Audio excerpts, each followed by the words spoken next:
L'histoire d'aujourd'hui prend place dans une ville à 50 km au sud de Paris, à Nogent-sur-Oise. Julia Goncalves part travailler, mais n'arrivera jamais. Elle sera happée par le tueur de l'ombre. Bienvenue dans une nouvelle vidéo, Silence, on cherche.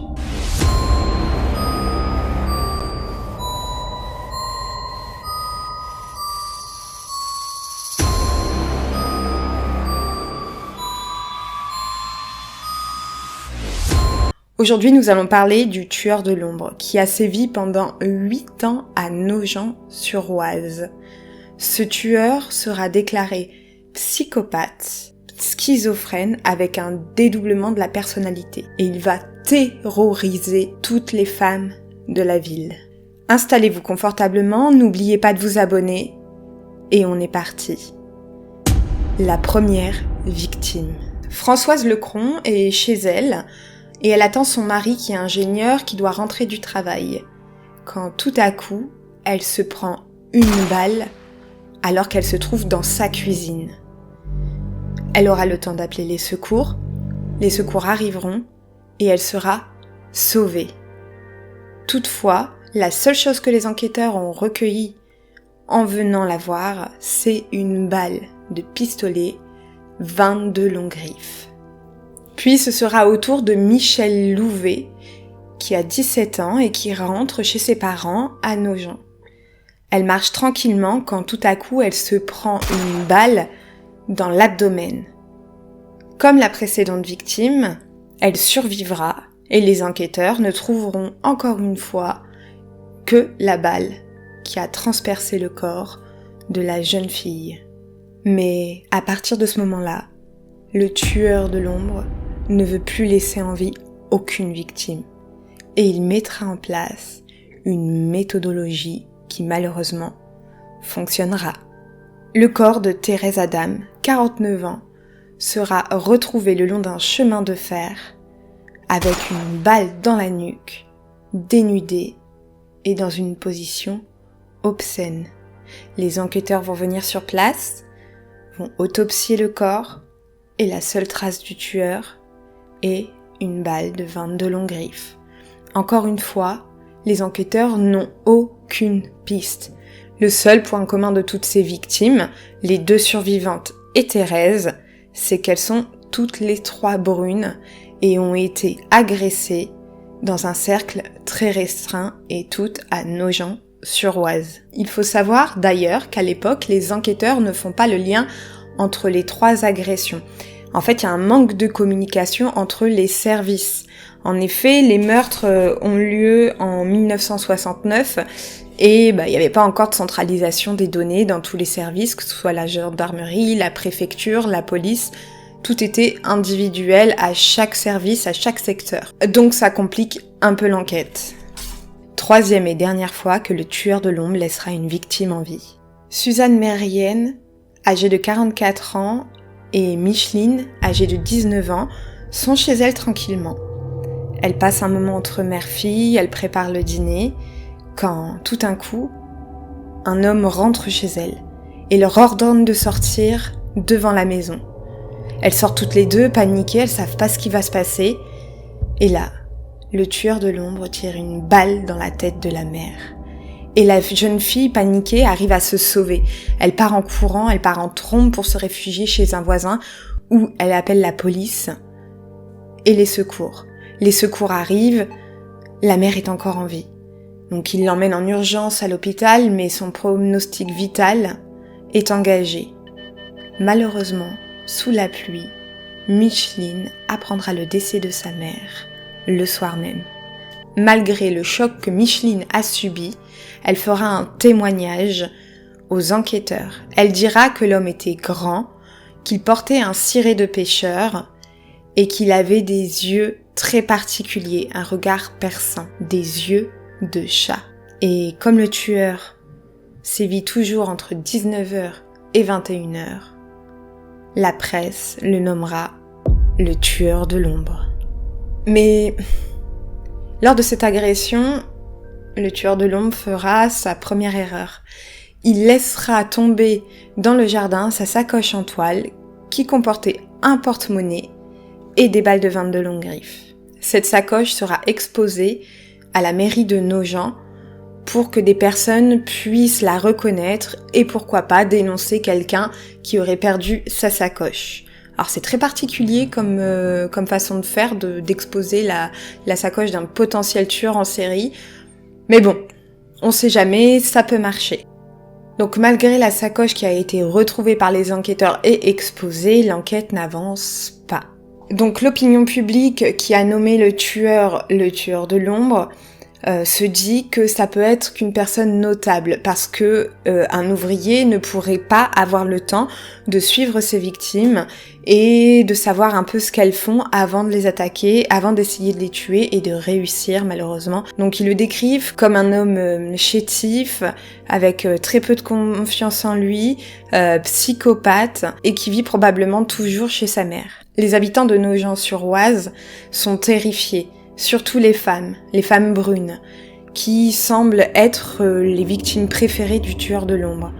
C'est sans surprise que tous les coiffeurs de la ville sont pris d'assaut parce que toutes les femmes veulent devenir blondes. En janvier 1970, les enquêteurs reçoivent un appel d'une femme. Une femme qui indique aux policiers qu'elle connaît le tueur. Ce serait son mari. Cette personne est arrêtée, auditionnée par les enquêteurs une première fois, puis rappelée au commissariat pour faire une contre-audition et sera une troisième fois appelée pour avoir une nouvelle déposition. Comme les enquêteurs n'ont rien de substantiel contre lui, ils le relâcheront. Et le soir où il a été relâché, il se suicidera en se jetant sous un train. Et là, les meurtres s'arrêtent. Est-ce que le tueur de l'ombre s'est suicidé ? En tout cas, c'est ce que pensent les habitants de Nogent-sur-Oise. Mais malheureusement, le 6 février 1973, le corps d'Annick Delis sera retrouvé en centre-ville, âgée de 29 ans. Elle a été assommée, puis s'est prise une balle dans la tête. Elle est retrouvée comme les autres victimes, dénudée, mais sans aucun signe de viol. Le tueur de l'ombre est-il de retour ?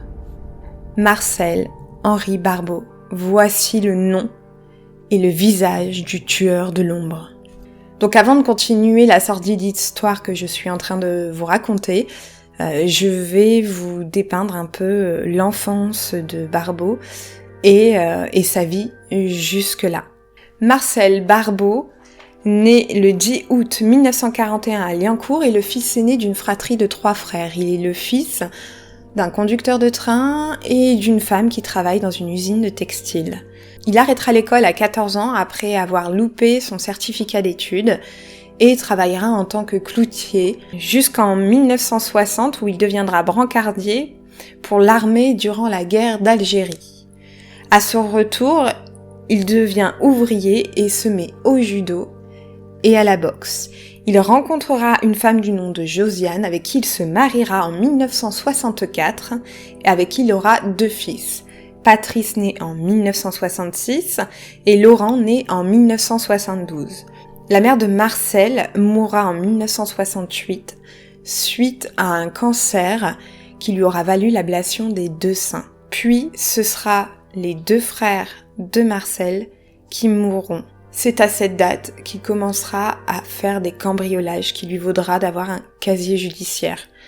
Important à savoir, c'est que Marcel voulait devenir gendarme, mais malheureusement a loupé 8 fois le concours d'entrée. Jusqu'à présent, personne ne le soupçonne. Mais 3 mois après la mort d'Annick, il recommencera. Cette fois-ci, il s'en prendra à 2 personnes, un couple, qui se trouvait dans une voiture au bord d'un cimetière. Ces 2 amoureux qui se sont retrouvés là pour passer un peu de temps ensemble. On n'est pas là pour juger, chacun son délire. Il pointera son arme sur la tête de Eugène et sortira sa compagne Morissette de force de la voiture. Il abattra Eugène Stéphane sur le cou, puis s'en prendra à Morissette Van Ipte.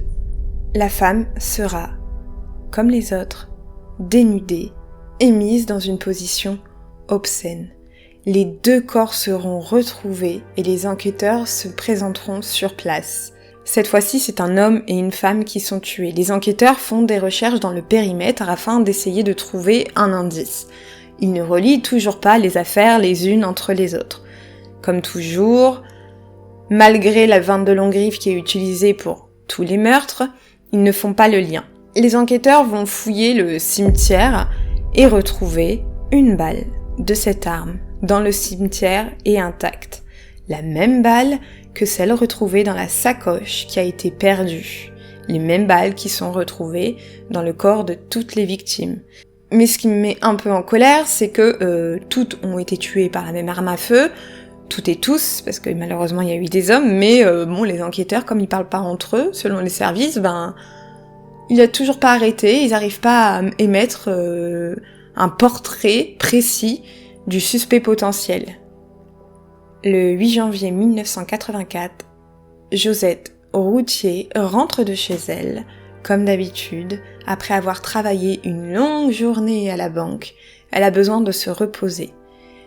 Elle entre chez elle, met la clé dans la porte et ouvre la porte.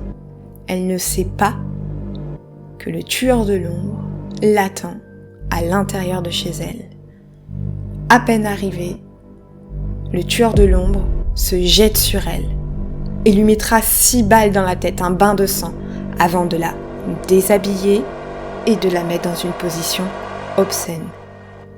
La voisine de Josette, donc Madeleine Kiel, qui aura entendu un bruit la veille et voyant qu'il n'y a pas d'activité dans la maison de Josette, se dira « je vais quand même aller voir ce qui se passe ». Donc elle promène son chien, elle passe devant la maison de Josette et elle voit qu'il n'y a vraiment personne qui bouge à l'intérieur.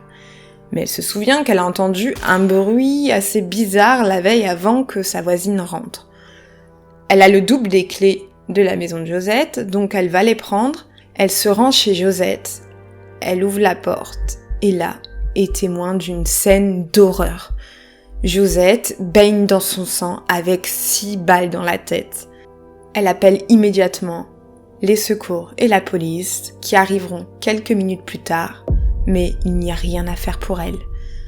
Une autopsie sera faite et les balles retrouvées dans le corps de Josette sont bien des balles de 22 longues griffes. Cette fois-ci, Marcel Barbeau aura laissé un indice supplémentaire, une trace de pied taille 46.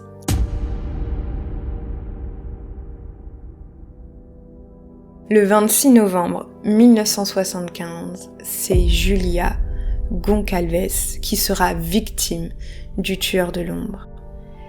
Elle part tous les matins, comme d'habitude, à 6h de chez elle pour aller jusqu'à la gare et pouvoir aller au travail. Mais vous l'avez déjà deviné, elle n'arrivera jamais à la gare. L'agresseur se jettera sur elle, la tuera, la dénudera et la mettra dans une position obscène, comme les autres. À ce stade-là, il faut savoir que l'enquête n'avance toujours pas. Les enquêteurs n'ont toujours pas réussi à relier toutes les affaires entre elles et pataugent un peu. Ils ont une sacoche par-ci, des balles de 22 longues griffes par-là, ils ont une empreinte de pas taille 44, mais ils ont rien de substantiel pour pouvoir faire des portraits d'un potentiel tueur. Mais c'était sans compter sur Daniel Neveu, qui a été muté à Créteil en 1974. Il se retrouve devant un tas de dossiers, dont celle de toutes les victimes que je viens de vous citer. Il prend le dossier en main et se rend compte que toutes les victimes ont été faites dans un cercle très restreint, dans Nogent. Donc il essaye de relier toutes les données entre elles et se rend compte que une balle de 22 longues griffes a été retrouvée dans le cimetière. Sachant ça, il se dit dans sa tête, et si le tueur en série avait un lien avec le cimetière? Il espère que le tueur vient de temps en temps pour nettoyer la sépulture de quelqu'un de sa famille. Il fera donc la demande de la liste complète de tous les noms inscrits sur les tombes et les comparera avec les noms des potentiels suspects. Suite à ça, 30 noms ressortiront, dont celui de Marcel Henri Barbeau. Daniel Neveu prendra contact avec le commissaire Christian Jacob et celui-ci ordonnera la perquisition de toutes les maisons des potentiels suspects. Le 14 décembre 1976, c'est la maison de Marcel Henri Barbeau qui sera fouillée. Les enquêteurs arriveront sur place, fouilleront la cave et trouveront un ciré de pêcheur, des items prélevés sur les victimes et une carabine 22 longues griffes. Donc Marcel Barbeau sera arrêté à l'âge de 35 ans. C'est un ouvrier modèle, un père de 2 enfants et un mari affectueux. Il est très loin de ce que pensait l'opinion publique. De plus, les enquêteurs se rendront compte que l'arme qui a été utilisée pour abattre toutes ses victimes est une arme qu'il a volée lors d'un cambriolage. Le profil psychologique a été fait avant son procès. Il était important que des psychiatres le voient afin de pouvoir savoir s'il pourra plaider la folie ou pas. Au vu de la méthodologie qui est utilisée, les psychiatres ont tous été d'accord qu'il était schizophrène et avec un dédoublement de la personnalité. Ce qui veut dire qu'il était très méticuleux dans sa façon de faire, mais que malheureusement, lorsqu'il avait un dédoublement de la personnalité, il devenait le tueur, puis le père de famille. Et le père de famille ne se souvenait jamais de ce que le tueur avait fait. Les psychiatres et les docteurs ont comparé Marcel Henri Barbeau à l'étrangleur de Boston, qui tuait des infirmières et des vieilles dames, toujours au même endroit, et Jack l'Éventreur, qui tuait toujours dans la même rue. Le procès de Marcel Barbeau aura lieu et la cour lui imputera seulement 5 des 8 meurtres commis par le tueur de l'ombre. En juin 1981, il est condamné à la réclusion criminelle à perpétuité. Il fera appel et en 1983, le palais de justice de Beauvais le condamnera à la perpétuité et confirmera la sentence. Moi, ce qui m'a mindfucké dans cette histoire, quand j'ai vraiment tout lu, c'est à la fin, quand j'ai appris que la première victime de Marcel Barbeau, donc Thérèse Adam, qui était âgée de 49 ans, est enterrée dans le même cimetière que la mère de Marcel Barbeau, et, de surcroît, l'une sont à côté de l'autre. Elles sont toutes les deux côte à côte. Aujourd'hui, âgé de 76 ans, Marcel Barbeau est toujours en prison. J'espère que cette vidéo vous aura plu. N'hésitez pas à mettre un commentaire, à mettre un like, vous abonner. Et je vous dis à très bientôt pour une nouvelle vidéo Silence. On cherche. Ne sors pas seul.